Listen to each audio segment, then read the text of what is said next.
ملک بھر میں لوگ عید الفطر کا دوسرا دن بھی بھرپور انداز میں منا رہے ہیں۔ کہیں پر تکلف دعوتیں اڑائی جا رہی ہیں تو تفریحی مقامات پر بھی عوام کا جم غفیر ہے۔ عید کے دوسرے دن کی مناسبت سے بچوں، بڑوں اور خواتین نے کپڑوں کا خاص اہتمام کیا ہے۔ بچے آج بھی عیدی بٹور رہے ہیں اور اپنی من پسند چیزوں سے دل بہلا رہے ہیں۔ ہر گھر کا باورچی خانہ اپنی اپنی مالی استعداد کے مطابق پر رونق ہے اور اشتہا انگیز کھانوں کی تیاری کا سلسلہ جاری ہے۔ جو عید کے پہلے دن میزبان بن کر اپنے گھر آئی اللہ کی رحمتوں کی دل جوئی میں مصروف تھے، وہ آج مہمان بن کر مزے لوٹ رہے ہیں۔ دن چڑھتے ہی نوجوانوں کی ٹولیاں عید کی خوشیوں کو دوبالا کرنے کے لیے تفریحی مقامات پر پہنچ گئی ہیں، جبکہ ہوٹلوں میں بھی تل دھرنے کی جگہ نہیں۔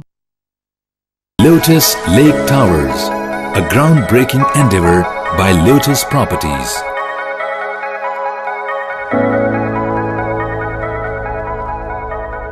ملکی، بین الاقوامی، سماجی، سیاسی، تجارتی، ثقافتی، تفریحی، معلوماتی اور کھیلوں سے جڑی ہر چھوٹی بڑی خبر کا مرکز TNN TV۔